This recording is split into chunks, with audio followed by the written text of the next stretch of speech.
Chapter 50. The blood-curdling scream demanded a conga line of concerned friends running upstairs.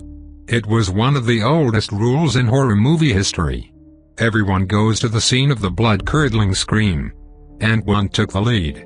The others cried out, Brenda and Keisha, in their most concerned voices. I ran and screamed right along with them. And one found the door that had slammed. He immediately started twisting the knob with all his might, throwing his shoulder against it. It's stuck somehow, he said. It might have another lock on the inside. Dinah came forward and messed with the handle. It's not locked, she said. She bent down and peered through the keyhole. There's something in the way. A dresser, maybe. All right, Ant-Man said, give me some room. Turn the knob. He waved us all back. Dinah stretched her hand out so she could keep the knob turned. Ant-Man kicked the door right below the handle. A loud screech sounded from the other side, and the door opened a few inches. Another kick from Ant-Man. A few more inches. Now, he put his shoulder back into it and was able to budge the door. The heavy piece of furniture rocked back from where it had been leaned up against the door. There was a loud thud that made me think the floor was about to give in. The door was open enough for us to file inside. The object in front of the door wasn't a dresser. It was a wardrobe. Someone had leaned it back against the door using an old floorboard as a lever. Where are they? Serenity asked. The room appeared empty. Ant-Man shrugged. Someone had to lean that thing over, he said. The room was barren except for a mattress and some old knickknacks, some of which were similar to those that I had unpacked from boxes in my free time. They were Jedgeist things. I pointed in the only direction the girls could be hiding. Ant-Man followed the gesture and nodded. There was a closet. He walked over to it and slowly opened it. The blood-curdling scream returned as Brenda ran out of the closet toward Ant-Man. Her scream turned to laughter. She got him good, too. He jumped back and barely restrained himself from punching her out of instinct. You jerk, Ant-Man said, holding back worse words. He turned and walked out of the room. You should have seen your faces, Brenda said as she laughed so hard she could barely breathe. We were all a little shaken up. The scream had been convincing. You've had your fun, Isaac said. I hate it when people don't take board games seriously.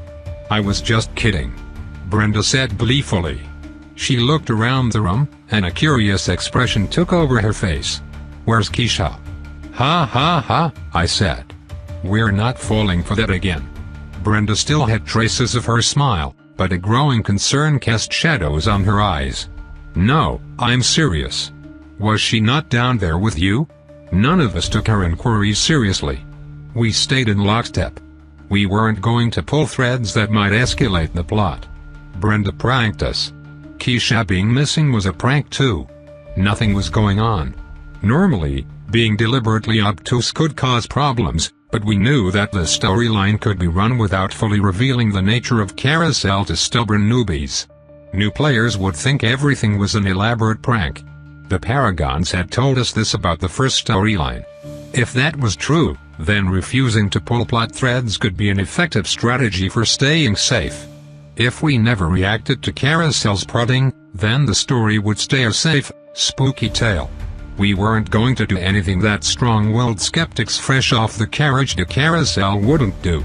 Having NPCs prank us was actually a good play by Carousel. It was a classic of both middle-grade and young adult horror. Heck, even the Mummy indulged in the trope. Pranks are an excellent way to solidify a character as a skeptic by giving them ammunition for dismissing the paranormal. Fool me once, shame on you. Fool me twice, oh God, we're all going to die.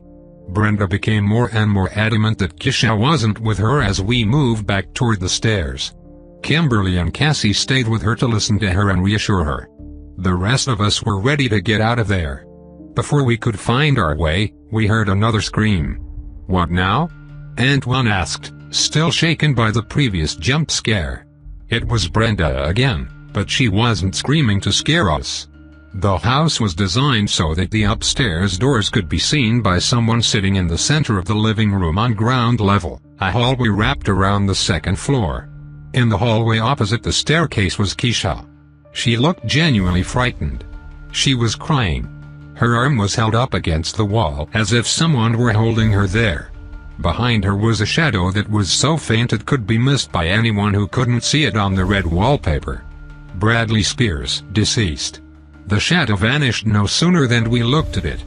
Kisha fell forward and caught herself against the rail.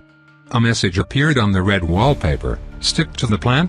Dinah was asking on the team's behalf using her pen pal trap. We still had the opportunity to play it cool here. The shadow was not apparent to anyone who wasn't looking for it. A viewer would have to pause the screen to see it if they were watching this movie. I had to answer her question. Do we engage, or do we not? The real question was Carousel just messing with us, prodding and teasing us, or was it intent on making this easy storyline harder than ever before? If it was going to make this storyline difficult, why would it not have just done that when we first arrived? Why bother creating the 10-second game if it was just going to escalate the difficulty here? I had to make a decision, and I had only moments to consider it. If you guys keep doing this, nobody's going to have any fun tonight, I said. I was going all in on skepticism. The beauty of that decision was that we could change our minds later if forced, but if we chose to act like we were in danger, we could never take it back. Kimberly took my cue. "He's right," she said. "We're here to have a good time, and this is getting out of hand." "You think I'm lying?" Kisha said through tears. I didn't want my character to see the tears, as they would make it harder to dismiss her claims. "Let's go back down," I said. I practically jogged to the stairs. The others followed. We went off-screen as soon as my foot hit the stairs. And one was right behind me. "We still going to try to talk to guys tonight?" he asked. When we planned everything out, we weren't sure if we would be able to. Now that we had a good idea of which poker killed him, we could contact him before the storyline ended. "Let's not tempt Carousel. I don't think it will escalate if we don't force it," I said. "Let's not get greedy. We know which poker was the murder weapon. We end the story, and then we contact Geist on our own terms." "How certain can we be that this is the right weapon?" Ant-Man asked. It was a good question. Our whole theory revolved around two things. First, we knew that the magical rituals that were at the center of Reply the Departed and the 10-second game required the user to be at the same time, place, and with the correct murder weapon. It would be strange if there were another ghost who matched all of those requirements, having been killed here with a fireplace poker. Second, we had to assume that Carousel wasn't just jerking us around. After the realization that the 10-second game was a ruse designed to hide the poker from us, it took a lot of faith to believe that Carousel wouldn't have another trick up its sleeve, but we had no cards in this game, so to speak. We had to trust that Carousel would allow us to obtain the MacGuffin once we had earned it. We had no other choice. No leverage. No tricks. It was simple. Either Carousel was going to let us earn a win, or it was just going to mess with us for eternity. We had figured out its deception. That had to be enough. The game with Carousel had to be winnable, not for our sake, but for the sake of the audience, the one true higher power by which even Carousel was limited. The audience wanted to see what was next. Keeping us clueless and trapped at the beginning was terrible for business. It's tempting to ask for the name. It's tempting to ask a million questions, I said. We need to dial things back. This is just a spooky story. Goosebumps. That's it. We wait until we are out of the storyline to talk to Geist. The only reason we are running the storyline at all is to make sure we didn't miss story info. And one nodded. After so long of waiting to talk to Geist, it was hard to go without confirming we had the right weapon, but we had to. We walked back downstairs and sat back around the game board. We went back to on-screen. We were shaken, but we made sure to play the scene as if we thought Kisha's ravings were part of a prank. "We can't keep playing," Serenity said. "We have to leave." We couldn't do that. Leaving right after First Blood wasn't possible. Carousel would stop us, or worse, it would expand the scope of the story so that escape didn't help us. "Haven't you ever seen a movie?" I said with a forced smirk, We can't leave until we finish the game. That's how this works. I laughed like my suggestion was a joke, but it wasn't. It was a signal to my teammates of the battle plan and a statement to Carousel itself. I was using improvisation, but more than that, I was suggesting terms of engagement for Carousel. Go ahead and finish your spooky little ghost story. We aren't going to escalate. We aren't going to run. We finish the board game. We go home. That's our offer, strict Jumanji rules. And if Carousel didn't accept, we would be ready. We would have to be. Turn after turn, we played, replied the departed. As we played, Carousel played, too. Creaking floorboards, subtle laughter upstairs that could have been the wind, and all manner of paranormal activity tempted to appear, but we never fell for it.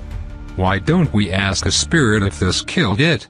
Serenity asked, reaching for Antoine's bat. He quickly moved it out of the way. I just bought that for him last week, Kimberly said, with a new use of convenient backstory. It was fresh off the line. I doubt anyone has been killed with it. Serenity's smile disappeared. It appeared our gambit was successful. This story really was straightforward as long as you let it be. Eventually, though, Bubby got a card that he was forced to play. Play this card as soon as it is drawn.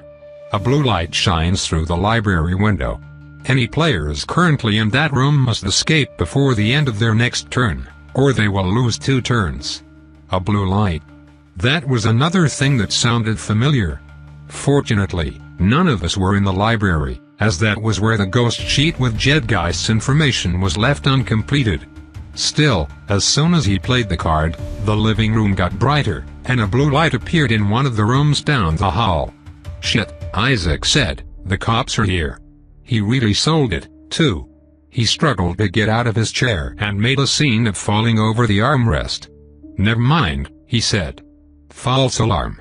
It's gone. We're good. That blue light was second blood, which made no sense until I realized that Keisha had somehow left the room without anyone noticing. We played on. Most of us had collected 2 ghosts, being sure only to use the plastic props as murder weapons so as not to tempt Carousel. Serenity constantly teased us on behalf of Carousel. It wasn't just a bad thing. She was still trying to talk to Jedgeist. She almost talked to him, too. Luckily, we were all working against her. We made sure she never succeeded at summoning any ghosts. Finally, Kimberly got a lucky streak as she collected her 3rd spirit. The game was over. We all cheered. Despite its many temptations, Carousel never managed to trick us into making Reply the Departed anything more than it was originally meant to be, a creepy little game meant to be played with the lights on. Dinah kept hold of the fireplace poker we had concluded was the weapon used to kill Jedgeist as we stood up to leave. We're done already? Keisha asked, reappearing from wherever in the house she had been. Yep, Kimberly answered. She wanted to say more but thought better of it. The needle on the plot cycle wasn't quite to the end yet. It didn't get there until we packed up the game and were officially outside of the house. Of course, we all survived. Except for Keisha, who had, upon returning to the group, inexplicably leveled up from plot armor or 3 to a much more respectable 55. She walked with a grin so wide it would make a crocodile jealous, and when she felt fresh air, I could hear her laughing. Silas didn't appear to us. We had taken the easy route and the fireplace poker was our only reward. We walked to our room with the weapon. We were afraid to cheer. The whole exercise had been stressful. Carousel had made sure that with its constant threat of escalation, none of that mattered anymore. We had lived. We had a ghost to interview. And I had so many questions. Chapter 51 The renovated version of Jedgeist's house, acting as a deluxe suite for a hip, modern resort, had been an incredible vacation. I didn't realize that while we were there, I could only focus on the negatives. The dark shadows cast in the windows, the oppressive luxury that seemed to mock us as we struggled for our freedom, the memory of having fought for our lives there in the storyline, the fact that the resort staff got our room service orders wrong half the time. Now, in the cramped little room we had been given after the modern resort returned to its run-down state from years prior, I realized just how lucky we had been. I suppose that this little room, which never made claims of being deluxe or even a suite, was the room that most newbies would be placed in for the tutorial. How better to encourage players to get out and interact with the world than to put them up here? This place was a masterpiece in insipid horror. We could hear fighting in the room next to ours, fighting that always ended in a loud thud and the tenant moving out quickly. We never actually saw these people. They weren't a storyline. They were just part of the environmental orchestra. The mini fridge made a dull buzzing sound and clicked erratically. The television would turn on its own. Someone kept calling our phone and saying ominous things that sounded like code contract killers might use to talk about their work. The beds were small, the blankets itchy, and the shower always ran cold. I missed Dyer's Lodge. I missed the simplicity of that life, even though I had not seen it as simple back then. I lay awake on a cot. It was daytime, but we were going to spend the night talking to Jedediah Geist, so we needed to sleep. Despite the room, everyone else had succeeded. And one was out like a light, thanks to my drop of the same name. I could see it under his hand as he slept on one of the twin beds with Kimberly. Together, they were far too big for the bed, but they made it work. Funny, there were no more cots or beds. It was as if Carousel knew they would sleep in the same place. If I could sneak over there, I could probably take my ticket back. I could be asleep without a care in the world. After a while, it would reappear in my possession anyway, but that hadn't happened yet. No one would ever know. But I didn't want to risk it. I really didn't want to give Ant One the impression I resented him for using the drop. He needed help drifting off, even if he was reluctant to say it. He was hiding the severity of his problems from us. I had tried to make it seem so casual that I gave up my magical instant sleeping drop, but in truth, I wished I could use it instead. Insomnia was one of the reasons I had watched so many movies growing up. I decided to watch a movie instead of sleeping. That was one advantage I had over everyone else. I had built-in entertainment of sorts. My director's monitor trop let me watch our old storylines on the screen on the red wallpaper. It wasn't a fun time, usually, but it did occupy my mind. I felt like I was seeing the fingerprints of Carousel itself as I watched us struggle to survive. If could just reconstruct its thought process, I might be able to help guide my team even better. Like this most recent storyline, replied the Departed. It was corny, short, and less intense than most of the stories we played through, but there was something to learn from watching Carousel turn a bunch of footage of young people playing a board game into a spooky spectacle that would have scared most young teens with its jump scares and building dread. We were not the main characters. That was something of a trend. Keisha was the main character, remarkably. We were just the friends who didn't believe her as she struggled to escape the house. As we played the game, the events on the board were reflected throughout the house. Dinah talked to a ghost who was killed with a mallet. An apparition appeared, apparently killed in the same way, watching us from the upstairs balcony. I had no idea at the time. Keisha's character managed to get lost twice, once when they decided to prank us and again when she was trying to find a way out. The front door was locked. I didn't even remember her trying to open it, but Carousel had shot some footage of it, probably when we weren't in the house anymore. It was funny, knowing the layout of the house by heart, that someone could get lost in it. It was large and had many rooms, but the entire floor plan centered around the living room. No place in the house was more than 2 turns and a hallway from finding us. Despite this, Carousel used fancy shots and angles to make it look like she was good and truly lost in a maze inside the creepy old manor. It had done something similar in the Astralis when I was being chased by a zombie. Impressive. When that movie was over, I rewatched Cold-Blooded Things. My friends and I only appeared in a quarter of it. Lillian was the tragic main character. It was in this movie that I got a glimpse of some of the guys, though I learned suspiciously little about them. Lillian's father was Stephen Geist, brother of Carlisle and Jedediah. He was a small man who had punched above his weight class in pretty much every aspect of his life, from business to romance. He wore expensive clothes, and he was truly proud of his daughter's beauty. The film followed her from beauty queen to her injury to her interactions with Jedediah. Jedediah might have been 70 years old in the movie, maybe younger. The film tried to portray him as casting her aside, but the only objective evidence of that was his shock at her appearance after the Sicilians were put on her face.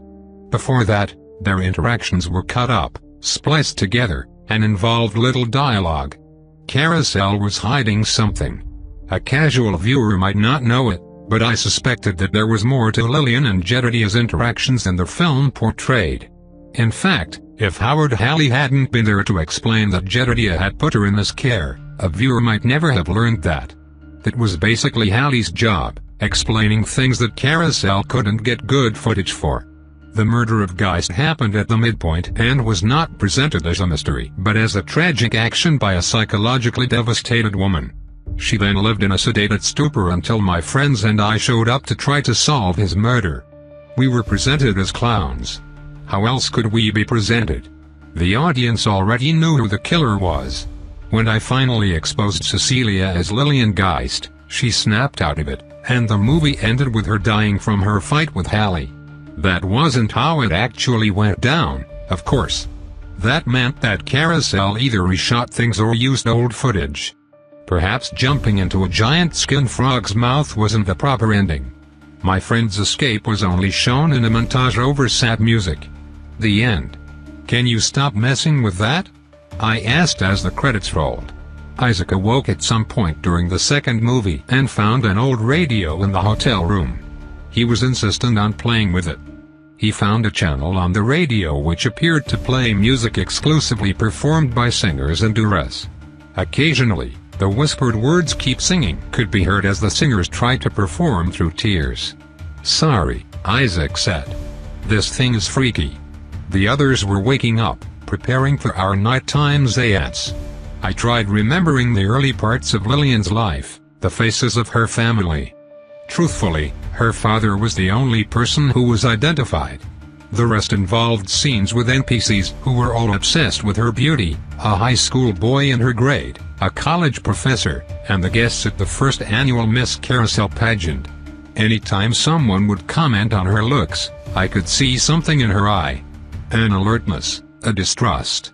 I couldn't help but feel Carousel had left some parts of the movie out on purpose, but I couldn't prove it. How hard would it be to edit up a version of the film that gave very little information? Technically, players should not have a drop to watch the movie on their first run of the tutorial. It was time to get up. I could almost throw up from the nerves, but I didn't want to get my face anywhere near that commode in the hotel room. I went outside for some fresh air. The sun was setting, and the sky danced with colors: red, orange, pink, more red, blood red. I pulled the little metal bell from my pocket. Soon, it would be time. "Are you sure about this?" Ant-Man said. I nodded. I had just gone over my plan for the séance one last time.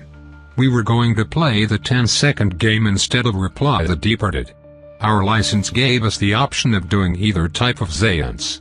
Reply the Departed was just a board game and was likely much safer, but it had one drawback. In order to talk to Geist face-to-face, we would have to rely on luck of the draw.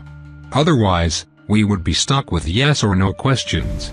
The 10-second game was more dangerous, but we could talk to Geist as soon as he showed up and talk to him directly.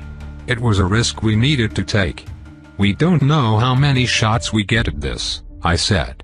"It may just be the once.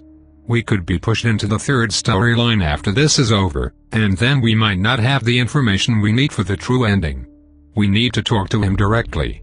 Antoine didn't seem sure, but he wasn't going to say no. He always had to project strength. "Order of operations," Kimberly said. She held a list of all of the questions we had come up with, including a few joke questions that Isaac had contributed in jest. Unfortunately, we weren't going to ask Jedediah Geist about Updog or his underclothes. Luckily, Isaac also had some good ideas to add in. Everyone did. We were all fully invested. We decided to put off talking about Lillian until the end, but other than that, we will follow his lead and try to get him to talk about Silas and the nature of Carousel, if possible. I nodded. We don't know how aware he is, I said. If he is meta-knowledge, we need to find out. Other than that, we need to figure out why the geists appear to be cursed. That was the plan. We walked through the woods around to the other side of the hill. The house was still run down, with police tape everywhere. I had secretly wished that it would transform back to its renovated self, but it never did. We entered.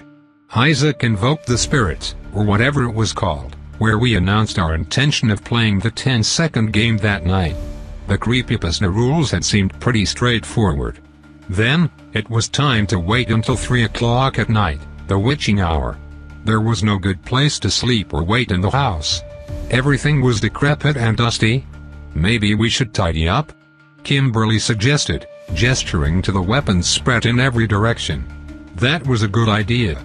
Everyone pitched in, throwing the dangerous knives, hammers, and other deadly things outside. We didn't need them around if things went wrong. The mirrors were covered, and the doors were all locked except for those leading to the individual rooms, which stayed open. Remember, I said, blue light means run. Don't tell Jed he's dead. Do you think his name is Jed because he's dead? Isaac asked. Carousel would do something like that. Give someone a name that rhymes with dead. It makes sense. Maybe, I said. Sometimes names are just names. 3 o'clock got there early that night. Carousel could change the time of day, and it was clearly willing to do so as we used our Zayn's licenses. Last chance to back out, I said. Anyone wants to leave? Now's the time. No one moved. We had waited for this moment too long. 3 o'clock. Dinah and I took the first shift. Bell in hand, we entered the nearest room and lined up in front of the window. Dinah carried the fireplace poker. We had agreed to keep it out of sight, so she slipped it into her purse, which could contain it thanks to her luggage tag. I was still queasy. Dinah was solid. Prepared. Ready. I wound the bell and waited. It rang. We waited for the first sign of a spirit. I had forgotten how difficult it was to see them playing the 10-second game. They were subtle, easily mistakable for a branch moving or a trick of the light. But eventually, I saw one. Are you Jedediah Geist? I asked. I rewound the bell. Tick, tick, tick. No ring. It was a dud. Even though Jedediah Geist should show up because we had met the right conditions, that didn't mean other curious ghosts couldn't come too. We asked it questions about what it wanted and the like. It gave typical answers to our yes and no questions. Eventually, it got bored and left. Dinah and I backed out of the room. No luck, I said. Who's next? Us, Ant-Man said. At first, I thought he meant him and Kimberly, but he meant Bobby. It made sense. The last time Ant-1 had played this game with Kimberly, she had gotten dragged out of the house and killed. Dinah handed over the poker. I gave them the bell. I found a place to sit and waited. Ant-1 and Bobby didn't find anything either. Neither did Cassie and I, nor Ant-1 and Isaac. I'll go next, Kimberly said. You can just wait, Ant-1 said. He'll come. Kimberly shook her head. I think Carousel is waiting for me. We can't avoid this. Ant-1 understood that Kimberly was going to be in danger a lot in storylines, but this license was something new. We didn't know what could happen. Carousel could be tricking us. Suddenly, Ant-1 was feeling protective. Come on, Dinah, Kimberly said. She ushered Dinah forward, and they took the bell and poker to another room. We waited. The first ring of the bell would mean they found a ghost. The second should mean they found the right one. The bell rang. Moments later, it rang again. Everyone in the living room was alert all of a sudden. That meant they had confirmed their ghost was Jedediah Geist. The next part was crucial. There were two ways of letting the ghost in. Looking behind them instead of at the window and simply opening the window. We preferred the second option. That was the safer one in our experience. I heard the old window being coaxed open. Moments later, the temperature dropped in the room, and I heard Kimberly say from the other room, "Hello, Mr. Geist. So glad to see you." "Always glad to see me," a gruff voice said. "Always a sight for sore eyes, just the guy you want to see. Now, Why don't you cut the baloney? Antoine, Bobby, and I filed into the room. Now that we had a ghost in our midst, we could have more than 2 people enter the room at a time. I cautiously stepped around the door and found myself face to face with the man I had just seen while watching Cold-Blooded Things, Jedediah Geist, wearing a ratty bathrobe, surprisingly well groomed despite his state of dress. He had a gash in the side of his head. I could see his skull. A bit of gray matter glittered in the moonlight. Jedediah Geist, the Black Sheep. Wandering Spirit. Plot Armor, 45. Geist. Tropes. The Tormented. This entity is out of the ordinary, but you don't know why. Death Delusion. This entity is not aware it is dead. Don't wake the beast. This entity is asleep or in a similar condition. They will not stir without outside intervention. Waking them will transform them into a more dangerous form that plays by different tropes. Walking crime scene. This entity's ghostly form reveals clues as to the nature of its demise. Flashback monologue. This villain has a story to tell, or, rather, to show. Mr. Geist, Kimberly said, trying to sound gentle and non-threatening. We were here to ask you a few questions about your life. I know who you are, Jedediah Geist said. I know why you're here. My heart skipped a beat. Was it possible that Jedediah Geist was meta-aware? That could be a best-case scenario. Oh? Kimberly asked. Geist nodded. He eyed her with distrust, and his jaw quivered with old man rage. You're one of them, he said. You're trying to trap me. Just admit it. You're all trying to get me like you did my family. But you won't. I'm onto you. I've always been onto you. I nearly thought you'd given up. He knew something all right. He knew this world was not as simple as it looked at first glance. The question was, how much did he know? Chapter 52. We're not here to trap you, Kimberly said. Honest. We know something strange is happening here, and we think that you do too. Geist's face didn't budge. Strange? He said. This isn't strange.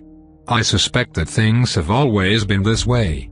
The only people who know for sure are conspirators. Are you with them?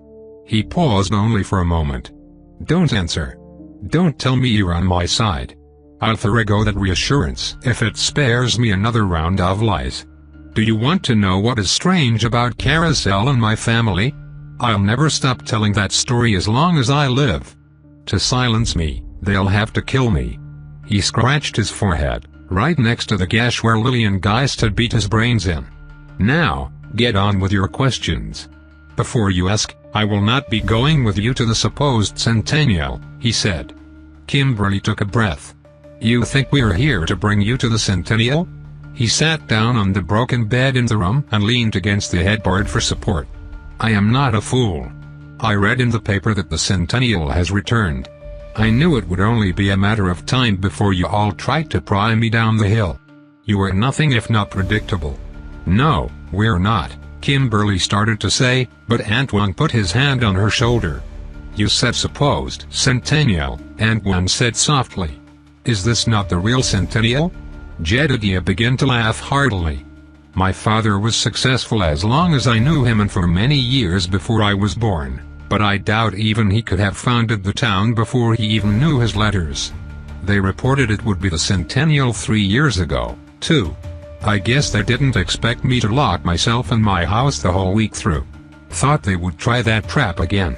He let loose another round of laughs. They could never pull this sort of nonsense when my family was alive. My relatives were a bit slow on the uptake, but even they knew basic math. A Centennial in 1989, and again in 1992. They must think they're hilarious. No, they throw their Centennial celebrations to twist the knife. They know I am their prisoner, and now they flaunt it. He was aware that the Centennial date was off in some manner. It didn't sound like he knew about the continuity loop, but he did know they had thrown it before. I had the strongest urge to ask who he meant when he said, they, but I didn't want to derail the conversation just yet. I would save that question. You say your family wasn't aware of the strange nature of Carousel? I asked. Jedediah thought for a moment. What they knew and what they chose to believe, I couldn't say. You spend your life having the red carpet rolled out for you. You might be afraid to stray from it, too. Even if the carpet leads somewhere horrifying, you push the thought away. You want to believe that you are just that capable, that well-loved, that beautiful, that lucky. You'll walk the red carpet until it leads you off a cliff. I don't blame them. As much as I tried to convince them that there was something wrong, that we were playthings to some conspiratorial oppressor, to Dear Con, I never did have proof. We Geists were larger than life but not larger than death. Jedediah was aware. Lillian was aware that something was wrong, but she coped by going along with it and playing her role as the beauty queen that the town of Carousel had laid out for her. It sounded like Jedediah took a different route. Let's start from the beginning, Ant-Man said. Can you tell us about growing up as a Geist? Jedediah chuckled. I had an ordinary childhood, he said. I know that is hard to believe, but it's true. My family was successful, and no one had breathed a word of any Geist curse until I was already grown. We summered in the Carousel Hills on Lake Crescent. We took ski trips to Snowblind in the winter. My father worked incessantly, but I thought all fathers did that, so I was content. My mother was my best friend back then. She was quite pleased with that. Carlisle and Stephen wanted to grow up so fast, but I agreed to be her little boy. She was the one who taught me to ride my bicycle and how to dress my scraped elbows. My brothers were older than me by a decade. They wanted little to do with me at that age, so I was socialized with the Helps children. Nothing untoward happened until I was 12. As he spoke, images appeared on the red wallpaper. Flashbacks. I saw him dressed up all proper, chasing frogs by a pond next to one of the Geist mansions, though it was too small to be the one that burned down. I saw him watching his brothers talk to girls through an ornate glass window. At the end, I saw him sneaking through a hallway in darkness. He paused. I wanted him to continue, but before I could ask him to, Kimberly spoke. Your mother, she said. She passed, right? Jedediah nodded. When I was 15. I was alone in the world after that. She looked at us suspiciously, and it was only then that I realized what was odd. As he spoke, there was no flashback footage of his mother, none whatsoever. Without prompting, Jed continued. It was hard enough after I was 12, but without her, I was alone with my secret and no one to talk to. I chose to believe it was all a dream, he said. What was all a dream? I asked. The flashback returned to the dark hallway, to young Jedediah Geist walking slowly toward the sound of whispers. The meeting, he said. It was the first time I ever saw Silas Dear Con in the flesh. I had seen posters with his name and those mechanical contraptions on street corners before for tourists. I knew of the man, and I had heard the stories, so when I saw him, I recognized him. He was striking, intimidating. Jedediah continued talking, but the flashback immediately took me aback. It was Silas Dear Con. Actually seeing him was a shock. He was a tall man who could have been a celebrity by his looks and poise. Not the image I had of a banker. He had dark hair and piercing eyes. The mannequin in the Silas the Showman boxes was clearly modeled after him, but they did not do the man justice. He glanced down the dark hallway in the direction of Jedediah, but he said nothing. Wasn't looking at Jedediah. He was staring right at me. That meant he was looking right into the camera. He smiled a devilish smile and then returned his attention to the man I knew to be Bartholomew Geist. My heart nearly jumped from my chest. He had looked at the camera. I could barely contain my shock. I heard a rustle in the hall where Isaac or Cassie had jumped back in surprise at the revelation. Jedediah continued. I had never seen my father like this, he said. He was soft-spoken and respectful. He had never been those things before. In my mind I saw it. Bartholomew Geist presented an impressive figure, but at this moment, he was clearly not in charge. I don't have the money to continue expansion, Bartholomew said. I don't mean to doubt you. I only meant that these new plans, another hospital, more neighborhoods. We can't even fill the homes we have. The city is hardly producing taxes. I can't bear this burden myself. Bartholomew Geist didn't make eye contact with Dear Con. I thought this is what you wanted, Silas said. You want to be the owner of your own tourist destination. You want control. You wanted to run the show. Yes, but you can take on more partners. That worked in the past, remember? I know of a man who could bring in an impressive hospital, not like the shoddy death trap you built for me. He could bring in a state-of-the-art sewer system along with it. No need to worry about bad workmanship. Let me take care of it. I didn't know what kind of wear would be put upon the structures when you instructed me to build it. It was always a temporary facility, after all. We can build a new one in a few years once we can get proper taxes from the townsfolk. We need people to move to Carousel, that's all. Taxes are the answer. Dear Con moved closer to Bartholomew and whispered. I cannot bring in more residents without the facilities you promised. I asked for sets. I asked for locations. You chose to be cheap. I have stories to tell. I would hate for you to go back on your part of the bargain. Our contract was unambiguous. Bartholomew sighed, beaten. What kind of partner? The partners you have suggested in the past have been. I assure you, Dear Con said.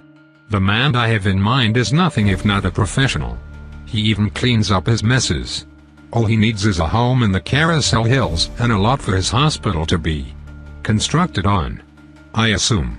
I hope my family will be exempt from whatever eccentricities he brings. Dear Con laughed. I'll tell you what. I give you my personal guarantee that Dr. Halley will use his skills in support of the health of you and yours. Dr. Halley. Bartholomew said. If you will never touch my kin with murderous intent or effect, then I agree. Silas and Bartholomew shook hands. Jedediah had been talking this whole time, but I was devoting all of my attention to the flashback. That's when the man appeared. I thought he was an ordinary man. Perhaps he had been hiding in the corner, but I had not yet realized what I had seen. In the flashback, I saw Dr. Howard Halley step nervously into view from the direction of the fireplace. He observed the surroundings cautiously. Silas introduced the two men. They shook hands. Bartholomew looked defeated. Onto another matter, Silas said. You asked about bringing in new citizens. Let's start with these. He handed Bartholomew a folder like the kind a lawyer might use. Bartholomew looked at it intensely, leafing through it. Spouses? He asked. My children are far too young for this. Thank you for your consideration, but this is too much. Thank you. You asked for abundance for your line. This is what I have provided, perfect additions to the Geist family tree, perfect families to populate Carousel. It's been done. I assure you that these matches are superb. I guarantee that given a free choice, these are the matches your sons would choose for themselves. Bartholomew read the page aloud. Carlisle. Stephen. Jedediah. Jedediah is too young even to think about girls. Is he supposed to wed this Harriet girl at his age? I really must ob. This really is too much. You don't object, Silas said, putting his hand on Bartholomew's shoulder. I assure you, you do not object. You asked for this. I've brought it to you. Be grateful, as your sons will be. Besides, look at their families. All competent, industrious lines. Well-bred, as you would say. As good as if you had picked them yourself. Bartholomew didn't answer for a time, but then he said softly, "Thank you." Young Jedediah had a curious look on his face as if he didn't quite understand what he had just seen. He scampered back down the hall in the shadows. My father had just gotten home from a long trip. I thought if I caught him before he went to sleep, Jedediah Guy said, maybe he would have a treat for me before my brothers showed up to take it. I didn't understand what I had heard. I forgot it. I simply told myself it was all a dream. It had to be. It had to be a dream. Until I met her, Harriet, the girl of my dreams. Long auburn hair, a smile so beautiful, so discreet, you thought she was sharing it only with you. Harriet, the love of my life. Harriet, the woman they sent just for me. Chapter 53. The flashback changed. I saw a young Jedediah alone in the schoolyard. Another child, whom I could assume was a bully, was skulking around the yard. He had all the telltale signs: a mean look, rolled up sleeves, and a small posse.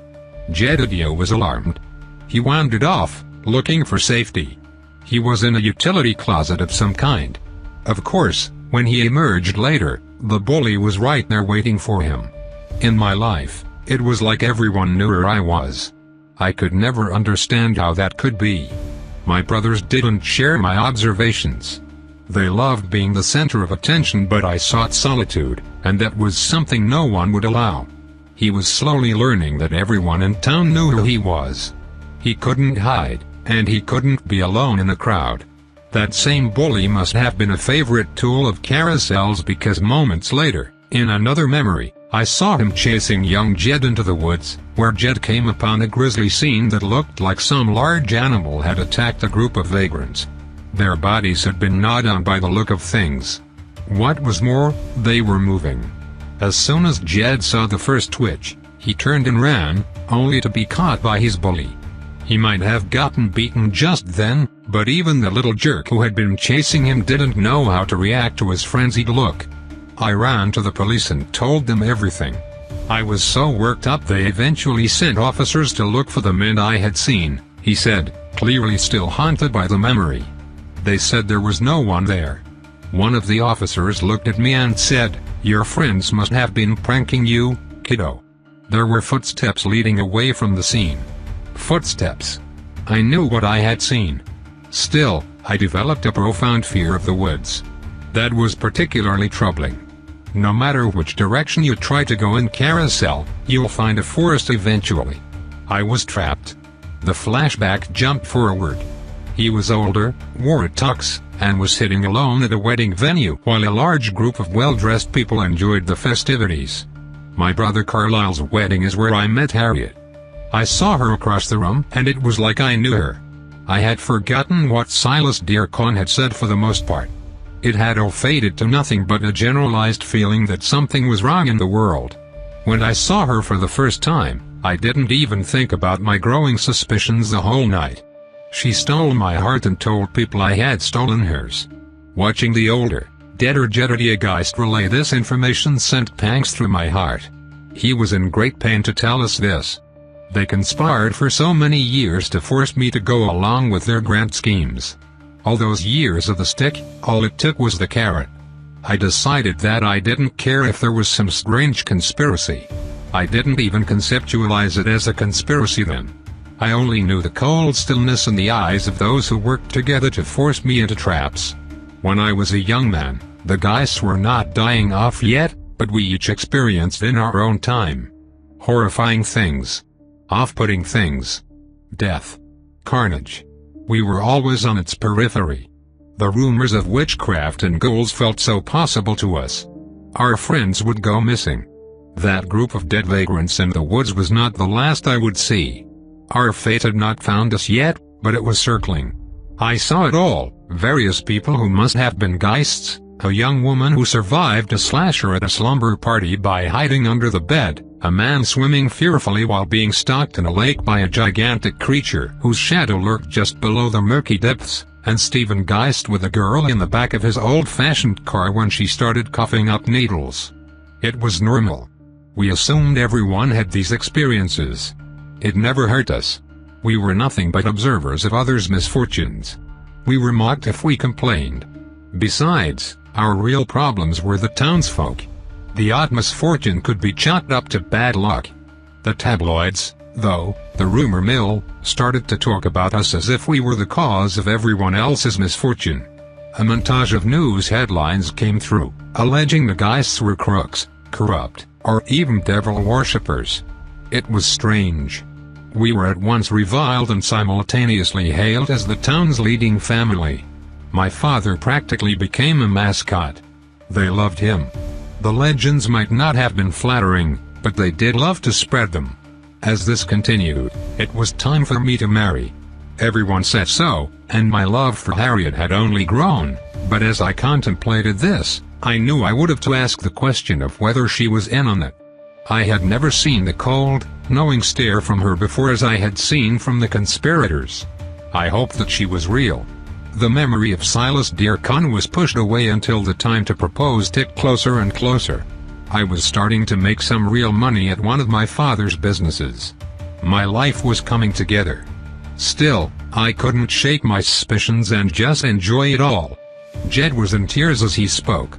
I needed a test, and I had been planning one for many years. I had only delayed it because I didn't want to know the truth. I went to a travel agent in town. She could sell vacation packages to Snowblind, Lake Crescent, the Lost Oasis, or any number of places. I searched through them and asked if there was a package to an island resort.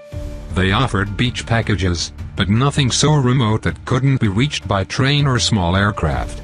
I wanted something on the other side of the world. My plans to travel had always been cut short by one thing or another. I saw in the flashback that the travel agent shook her head at his request. Then I told her the one set of words that I knew would change things. I knew in my heart.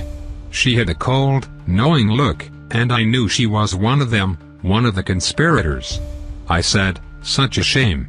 I was hoping to propose to my girlfriend on an island resort." "Are you certain you have nothing like that?" Her eyes went cold and moments later, she said, "As a matter of fact, we did just make a deal for an island package like the one you're talking about. It's so new I almost forgot about it." I made the purchase, and deep down, I knew what it meant. Carousel is a ball of yarn that unravels in the direction you pull the thread. I heard that somewhere. I don't know where. Still, no amount of good sense could get in the way of a young heart full of love. I decided to go forward with the trip. The flashback changed. Now Jedediah and his soon-to-be bride were arriving at a beach on a beautiful island vacation. I went forward with the goal of finding more of the conspirators here. These ones were not as adept at hiding their intentions. On the first night at the resort, I started to make love to Harriet, and I knew that I was either going to choose her and leave my doubts behind or I would have to burn it all to the ground. I got off the bed and went to my bag. Our room was open to the ocean. It was a great moment. A big moment. I got down on one knee and said Harriet's name. I pulled out the ring, but before I asked the question, I rushed to the front door opposite the ocean view and opened it all at once. He started to laugh maniacally. Dozens of them, maybe 100. All of them stared in the direction of our suite. They were standing perfectly still. They knew what was going on in there. I caught them staring. These ones weren't as skilled as the ones back home. He laughed again. As soon as I opened the door, they took a brief moment and then started going back about their day. There was no denying it from the flashback. Those NPCs at the resort looked confused, scared even. They were obviously watching the script as Jed was going to propose and were looking to her. The only important thing on the island was happening. I broke up with Harriet that day, that moment, as she tried to explain away what I had just seen. When she knew it was over, for the first time, I saw her eyes grow cold, the cold, knowing look. Finally, I flew back to the only place they would take me, Carousel. I kept my life to myself. I begged my father to buy me the land where I built this house, and I have been here ever since. He started to cackle. I know the cold, knowing look. I see it on your faces now, he said. The cold, knowing look he was talking about was when our eyes lost focus as we watched the flashback on the red wallpaper. He had seen NPCs doing it occasionally as they followed instructions from the script. After a while, you would catch them doing it. Living in Carousel his whole life, he must have seen it many times but didn't know what it was. Cold knowing look. Dinah said. I'm just waiting for you to tell us the good part. The deal with Silas. Did you ever learn what that was about? Did you even talk to your dad about it? Jedediah huffed. I could never tell him I saw that. I couldn't know if it was real or not. I never saw Silas again. He was always around, but somehow I missed him. I was scared to know if it was true. You couldn't understand. All I want to know, Dinah said, is if you know what is going on in Carousel right now. I've seen the people you're talking about. The guys are gone, but the people you were talking about, They are still here. Something is in the works. Do you know about any of it? Dinah was playing bad cop. We had briefly discussed this. I still wasn't sure if it was a good idea, but we knew that we might need to give him a nudge in the right direction. I have been in this house for decades. I have avoided their every attempt to take me away from here. I have no idea what is going on out there. I don't know what they decided to do once they got rid of the other guys. The other woman seemed to think there was a plot to kill us all. She wanted my help too, and I will tell you like I did her, I cannot help you. Dinah backed down. We didn't get the spontaneous, useful admission we were hoping for, but we did get a new lead. We had to take our time, though. You said that the guys were an audience to the terrible things in Carousel. That changed at some point, right? The guys clearly became more than just an audience, I said. He stared at Dinah for a moment longer and then turned to me. After my father died, he said. After that, we didn't have nearly as many near close calls. We became victims even though my family still denied it. It was clear to see. Too many accidents resulted in guys' deaths. Our cemetery started to fill up. My newspapers became bearers of ill tidings. Injuries and death. Missing children. Strange diseases. Whatever protected us from the perils of this world, be it some contact with dear Con or otherwise, soon disappeared until all that was left was me. It was a classic story from the sound of it. A man makes a bargain, and then the bill comes due. But that didn't satisfy me. There was something missing from that little tale. Us. The players. If this was simply a cautionary tale, why were we brought here? Why were we forced to learn this story? I was hoping Jedediah would be our ultimate tutorial guide and give us everything we needed to get started. It was starting to seem like he was just here to fill in some lore. A few months ago I would have jumped for joy for this information, but now I wanted more. You said there was another woman who asked you questions. Can you tell us about that? Kimberly asked. Her, he said. Strange young woman. She knew about the traps. She knew that one bad interaction could lead to your doom. She claimed she had seen one and lived through it. I told her she could only do that so many times. He laughed. Back on track. The woman who knew about storylines. Was she a player? A paragon? We needed to find out. Did she have the cold knowing look? I asked. He shook his head. In my mind, I saw the flashback to her face. She had dark hair and eyes. She might have been 30 at the oldest. I didn't see it, he admitted, but it's never too late for them to reveal it. They can keep it hidden for a long time. I wish I could have helped her. The flashback took over. Most of the clips from before didn't have sound. This one did. ~~. I think some people plotted to kill off the Geists, the woman said. They did something, summoned something, a man, I think. He tried to kill everyone at a factory. He wanted to burn it up, but I managed to warn them. It was a Geist factory. I read something about that, Jed said to her. There was a fire. You must have been a child then. No, she answered excitedly. This was like the day after the sentence. She started to say, this was almost a year ago. This trap was the fire at that factory. The trap was in 1984. I know that sounds crazy, but I swear. When I managed to get everyone to evacuate, I thought I had saved everyone, but now I'm not sure. The guys that were there ended up dying anyway. Jed eyed her incredulously. Even if I believe you, he said. How could I help? The entire town had had a silent conspiracy against us my entire life. I've never been able to do anything about it. This wasn't like that, she said. I get what you were trying to say before about conspiracy, but that's not what I'm talking about. These were normal people. They were not being silent. I heard them talking about it. They were disappointed that everyone survived, almost scared even. They hated you guys for some reason. I think they're the ones who killed the rest of you off. But not you. They didn't hurt you. I just want to know why. If you have any idea why you were left alone for so many years after the others were burned up one after another, it could help me figure out how to save my sister. Jed raised an eyebrow. Your sister? The woman took a deep breath. The same thing that attacked your family back in 1984 attacks the Centennial. Tomorrow. It kills my sister. I can't prevent it. I need to learn how to be whatever he is. I don't know why it wouldn't attack you.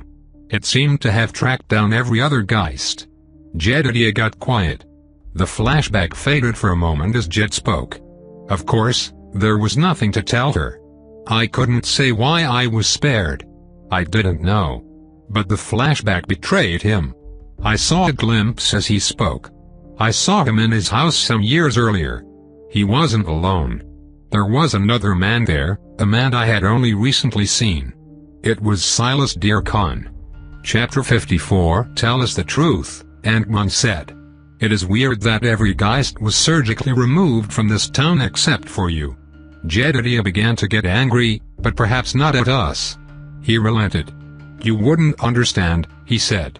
Even with the certainty I had that I was right, the years took their toll on my resolve. I would have left this place and rejoined the world below. I would have, except when I had a small health scare in the early 80s, my brother sent the supposed family doctor to tend to me. I had seen him before. It was Dr. Howard Halley. The same man I had seen with Silas Dear Khan. He hadn't aged a day, as far as I could tell. It was possible that I was even older than him. The flashback showed Halley knocking at Jed's door. Jed's look was first surprise, then resignation. Somehow, he remembered the man from all those years ago. The hope that I had been wrong was ripped from me. It was no victory. The man tended to me as a friend and doctor for years. Of course, he, too, would get the cold, knowing stare sometimes.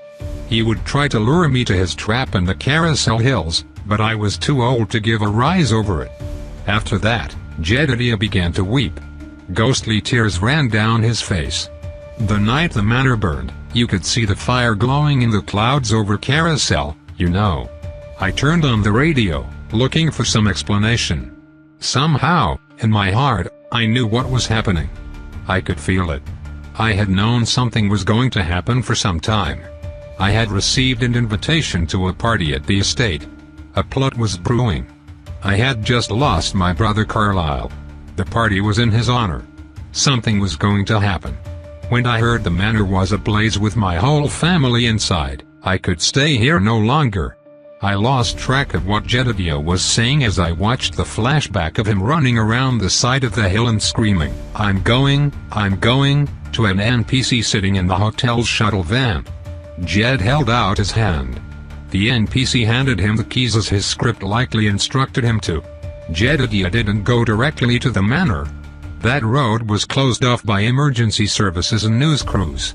Instead, he went to the Guy Cemetery, to a large stone mausoleum in the pauper's graveyard. He pressed on a hidden stone trigger inside the building, and a passage opened for him. A faint puff of black smoke came out when he opened it. He rushed in, flicking on a light that was strung along the path as he ran underground. The smoke was getting thicker, but still not too thick to breathe. After what must have been a few hundred yards, Jedediah started to see bodies. The dead were numerous, fallen as they had tried to escape the blaze through the secret tunnel. Jed tried to stir each body to life as he passed. He called out their names if he knew them. People had tried to get through the passage with such force that their bodies had become pinned together in the tight hallway. He tried in vain to find one that had lived. That's when he heard a cough from somewhere underneath two dead bodies in tuxes. He bent down and saw the body of a woman in a beautiful gown. Her face was burned and blackened, as was much of the rest of her. She struggled to breathe as her mouth was pressed into a puddle of water that had formed from the firefighters' attempts to put out the blaze. Jed picked up the bodies with all his might and pulled the broken body of the woman into his embrace. Lillian, he said broken-heartedly.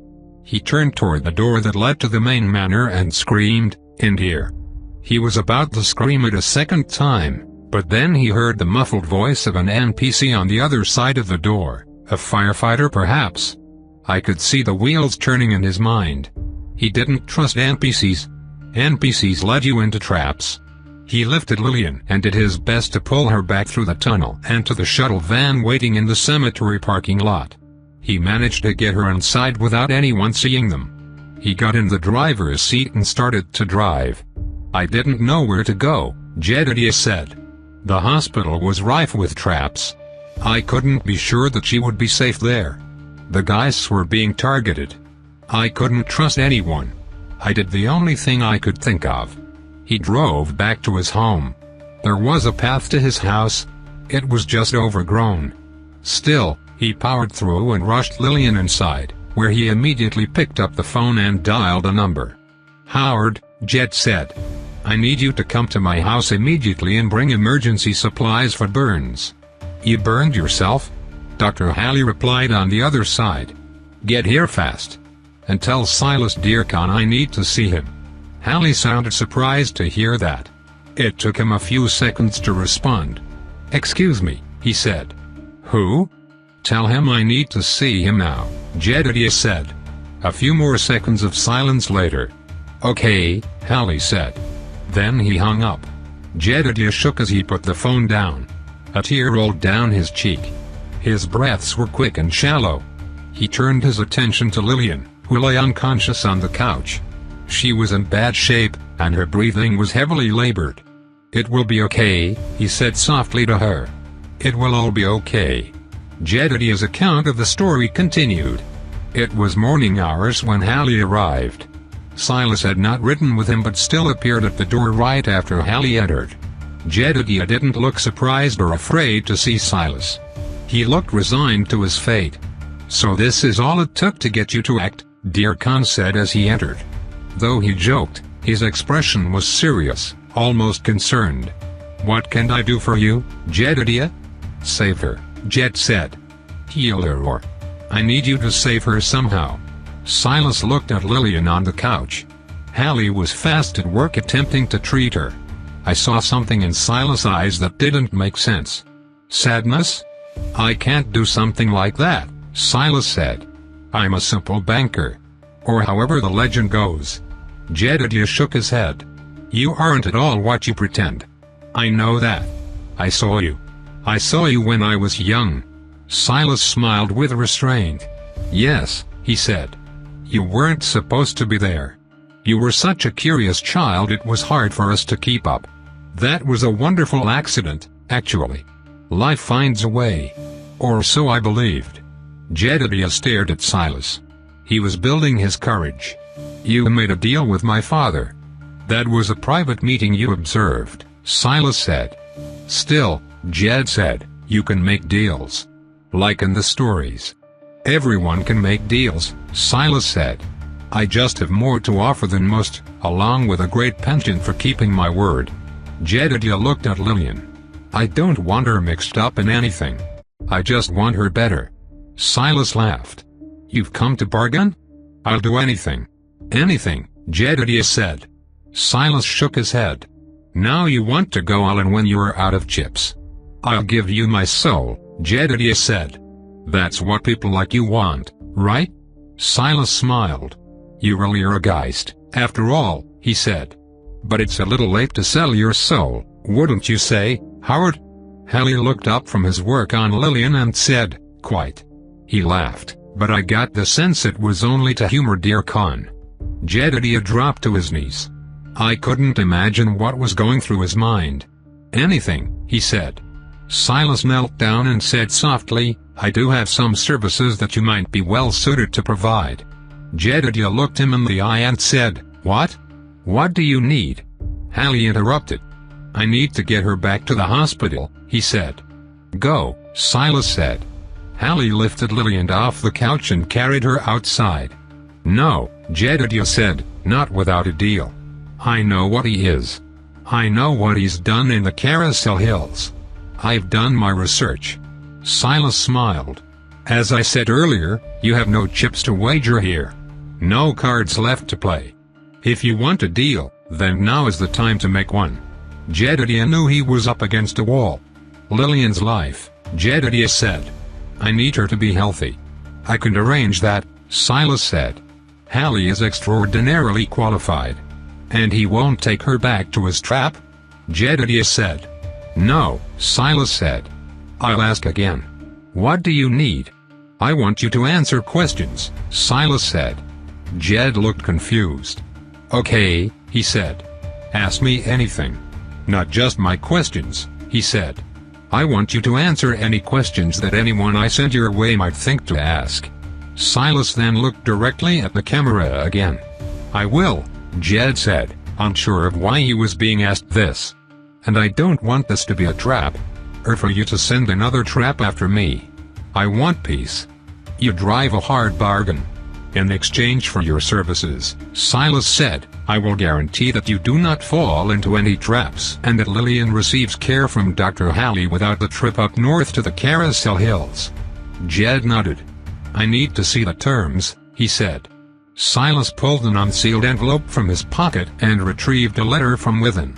The camera didn't zoom in on the letter, but the contents did appear on the red wallpaper for us to see. Jed looked over the letter as the words formed on their own. This, he said. This is not enough. We need to go over everything. I need to know you aren't tricking me. Silas laughed. You never expressed such a desire to be an attorney before. If you had, I might have added a law school to the university. I'm sure there are plenty to choose from. You are officially out of bargaining power. Read the letter and either sign it or don't. That is your option. Jedediah knew he had no power. After much solemn meditation, looking down at the letter, he took the pen Silas was holding out and signed it. Contract between Jedediah Geist and Silas Dearcon.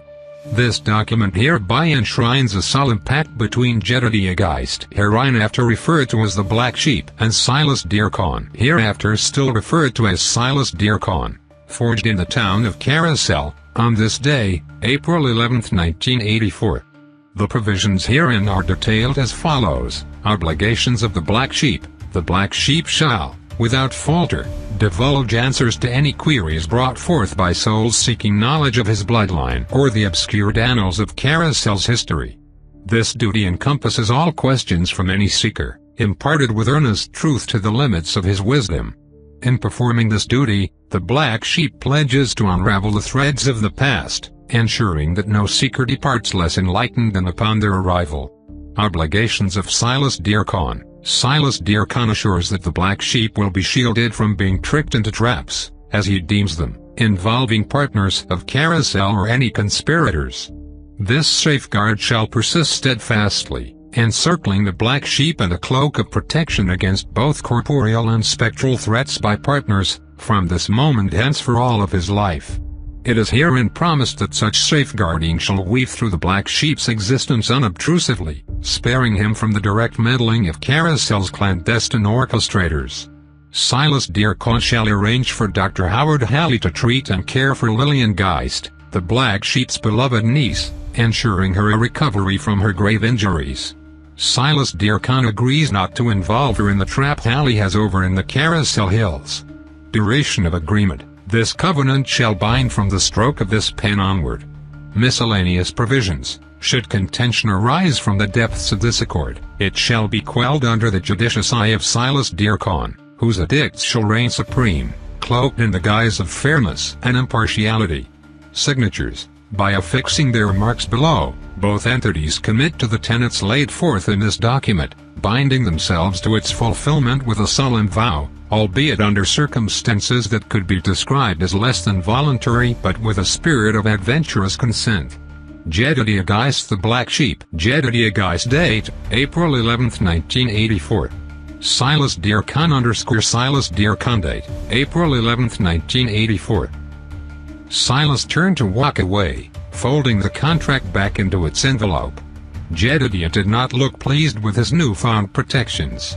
As Silas neared the door, Jed asked, "You've tricked me, haven't you? This contract doesn't protect us like it sounds, does it?" Silas, in a moment of shocking earnestness, said, "You know, Jedediah, if you wanted answers, you should have started looking a long time ago." Then he turned and left, but before he did, he stopped to say, "By the way, she did love you. Harriet, I mean. That part was real. The one person in the many worlds who was perfect for you, and I brought her here. That part wasn't a trick." It didn't sound like he was gloating. It sounded almost like mercy, answering an old man's greatest question. Jedediah stood there for a time and wept. None of us was sure if we should keep asking questions. The subject of Lillian was too sensitive. Digging any deeper might draw out the memory of his death and lead to ours. He was emotionally destroyed. Further questions felt dangerous, even those unrelated to Lillian. We each backed out of the room one at a time. And one opened the window. After a few minutes, we heard the window close again. After that, the room was empty, with no ghost to be seen. We continued the game into the morning hours, just in case. The Blue Lantern never made an appearance. If we had any more questions, we could always play again, but I suspected we might not have the luxury. Chapter 55. I was shaking when we returned to our sad excuse of a hotel room on the other side of the hill. We had gotten our fair share of clues from Jedediah Geist. That was literally his eternal job. He answered players' questions. That was the deal he had made. The Geists really are different than the others, I said. Even more than we previously thought. NPCs are cast in roles in an instant, but the level of manipulation, and one finished my thought. The level of manipulation that was needed to get them into their roles was crazy. We took our seats in the cramped room. We were hungry, but room service had lost its appeal ever since the resort got retrofitted back to its form from 4 decades ago. Anybody up for the diner? Isaac suggested. You said that all we had to worry about there was trans fats. Or is it saturated fats that are bad? If the food doesn't crawl out of the fryer and take hostages, it's safe enough for me. Or it would be. We don't have money, Ant-Man said. Room service is free. Kimberly took everyone's order and made a call. Intellectually, I knew the food would be safe, but still, I wasn't enthusiastic about it. The burnt burger and greasy fries weren't so bad. Unfortunately, the resort had not yet discovered chicken wings in this era. Bobby mainly had been silent since we got back. He sat on his cot and was deep in thought. Then he spoke. I know it didn't seem like he knew much about the game, he said, but the thing is, he talked about people going missing a lot. Maybe there is a legend of where they go. Maybe he has all the information we need to find her. We can try to ask him later, Ant-Man said. But I gotta say, that sounds a lot like seeking her, which you aren't supposed to do. Bobby let out a sigh. That isn't fair. Why would it hide her specifically? He went back to silence for a while. I couldn't imagine what he was going through, but at the time, I was distracted by the storyline plot. What do we think of this mystery woman? Cassie asked. Player. I wasn't sure. All we knew was that she had stolen the fireplace poker to talk to Jed on the anniversary of his death. She claimed her sister died in the original Centennial 30 years ago, I said. That doesn't sound like a player. Of course, she could have just been saying that as part of her cover story so he would talk to her. She had also talked about a conspiracy, seemingly a more concrete conspiracy than the one shared by all NPCs, to kill the Geists. The factory fire happened months before the manor burned, Kimberly said. She was writing on the walls again. Someone warned them, according to the newspaper. Saved all of the workers, Ant-Man said. The newspaper history board made by junior high kids and displayed for the Centennial was filled with facts about the deaths of the Geists. What I had briefly thought was just narrative background was turning out to be directly important to the storyline plot. The factory fire, the movie set disaster, and the Geist Manor blaze all involved the Geists, and all happened within months of each other. Now, they were coming up again. So if she is the one who warned them, I said, does that mean she isn't a player because she is a part of the story? I was tossing around a lot of ideas. We needed more information, so we talked for a while about what we might do next. The truth was, we had looked up the locations described in the articles when we had free time. We weren't stupid. We had enough time on our hands.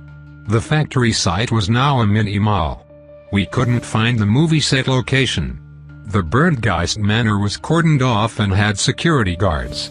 We had only picked up a lead about one of those things. Sounds like we need to give the Geist Manor a look over, I said. There was silence for a moment. Exploring the manor could easily trigger the third storyline, and none of us wanted that just yet. Maybe after a quick game of Reply the Deeper did. Isaac said. That got some laughs. The board game had been our only consistent form of entertainment, and we weren't in any danger of activating it on accident, but it was anything but quick to play. The alternative was watching the tiny television. Carousel's selection of creepy children's shows was quite extensive, but they gave Kimberly nightmares. We had gotten back around sunrise. We set out for the guy's cemetery at 2 in the afternoon. We were ready for a fight, though I would have been more pleased to see some elaborate puzzle. The cemetery was, as we remembered, quite large. Instead of turning toward the family plot, labeled Lost but Not Forgotten, we turned toward the Potter's Field, forgotten but not lost. However, we soon learned that the endless sea of unmarked graves was not the only thing in that part of the cemetery. News crews gathered around a large statue covered in a velvet sheet of some kind. The statue was bronze by the look of what stuck out from beneath the fabric. There was a large marble base under the statue. A man with a chisel stood on his knee, begrudgingly posing for photographs from the crowd. There was another statue on the other side of the small plaza that was the same size and rough shape as the one they had covered up. The only difference was that the uncovered one had a coarse, green patina from age. "You have to be kidding me," Antoine said with a laugh. The gathering and statue unveiling just happened to be right in front of the mausoleum with a secret passage into Geist Manor. It was blocked off from our access. Today of all days, huh? I said, laughing. We knew immediately this was not a coincidence at all. We were excited, though, for 2 reasons. 1, it meant we were getting somewhere. 2, it meant we didn't have to go inside the spooky mansion. Soon after we arrived and assimilated into the crowd, none other than the mayor of Carousel, 3 Plot Armor Edition, arrived to stand on a raised platform before the crowd. Mayor Roderick Gray looked out across the crowd. Rhonda Moore, Paragon and City Coordinator, was not far behind him. Mayor Gray looked worse for wear. He was still very well groomed, but the light had left his eyes. All of the criticism he had been facing for the flood nobody had mentioned the frogs had taken its toll. He was here to try to save face. He stepped up as close as he could to the crowd. A podium was moved out in front of him. Ladies and gentlemen, as we gather in the presence of this newly cast statue, its silent bronze form stands as a solemn reminder of the lives lost in the recent flood. This sculpture, identical to one dedicated 3 decades ago, underscores a haunting message. The tragedies of our past are not just echoes but lessons we must confront if we are to forge a better future. Today, we are not just here to mourn. We are here to affirm our commitment to remembering our past, with its pain and loss, as a critical step towards preventing history's cruel repetitions. This commitment means more than just reflection. It demands action. By inscribing the names of the victims on this statue, we do more than memorialize them. We pledge to break the cycle of tragedy that has befallen our community. This act of remembrance compels us to face our past, learn from it, and embrace the changes necessary to reclaim our city and protect the ones we love. Today, let this dedication serve as a turning point, a moment when we collectively decide to honor those we have lost by creating a future where such losses are no longer inevitable. Together, let's embrace the lessons of our history to ensure a brighter, more resilient tomorrow. There was clapping and cheering from some around the crowd, but I recognized some of the loudest as Mayor Gray's entourage. He waved his hand. The cover was removed. Underneath was a shining bronze statue of an abstract humanoid in a tumultuous pose inside a large circle constructed from long, rough shapes. Next to the old one, it was telling us a story. I wasn't the only one who recognized what it was meant to look like, the shapes with their energy and motion. "It's the loop," Cassie said. "The 2 of them. It's about a woman traveling through the continuity loop." She was right or close to it. One statue was new, one 30 years old but identical, and one cycle that needed to be broken. The speech was over, but the crowd didn't disperse. We spread out and talked to everyone who would speak to us. They were all very upset. They thought the mayor was trying to shift blame from himself for not fixing the sewers. Yet again, no one mentioned the frogs. One guy thought the statue was of a clock. He might have been giving a hint, but I couldn't tell. None of us got a word in with the mayor or Rhonda Moore. We couldn't. When we got back together, we compared notes. We stuck around for a little longer and glanced at the older statue. The names carved in were numerous. Dozens had died at the original centennial celebration, though the statue was dedicated to the 70th anniversary celebration. The continuity loop was consistent, at least. The names rang a bell as I skimmed, not really. I thought I was familiar with some of the surnames of NPCs, but I wasn't sure if they meant anything. Look, Kimberly said. Mercer. Ramona and Phoebe. Ooh, the plot thickens, Isaac said. Who are Ramona and Phoebe Mercer? Kimberly looked at Antoine, Dinah, and I. We had met a few Mercers in our time. A family in Carousel, Kimberly answered. We met them in a storyline. They all have the power to summon an invisible monster that kills people.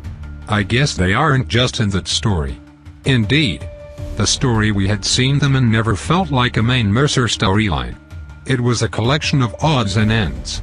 Two Mercers having died in a tragedy might mean something. It might not mean anything at all. We walked away from the crowd. Let's visit the Geist plot again, I said. Just to be thorough.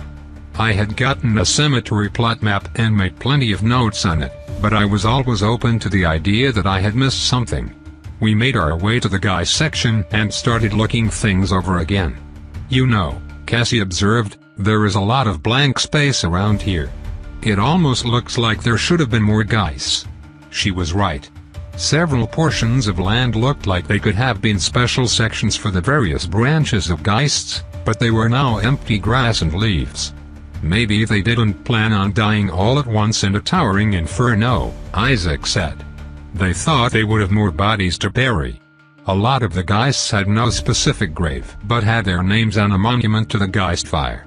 This graveyard had many monuments to people who died by the dozen. I looked over the names. Benson Geist. Stephen Geist. Lillian Geist, of course. As before, her name was broken, as if someone had taken a metal implement to it to try and scrape it off. A thought occurred to me far later than I was happy to say. You know how I said that Lillian herself might have tried to scrape her name off this thing? I asked. Yeah, Ant-Man said. Lillian Geist comes out of sedation for the first time in years and kills Jed after being manipulated by Dear Khan. That was the night before the Centennial disaster, the night before the original Centennial, and before the loop started. Lillian says she doesn't know what happened after that. She was just back with Hallie and sedated again. We know that, but have we ever really considered how big of a coincidence it is that on the day of the Centennial celebration disaster, the last living Geist was unaccounted for? What are you saying?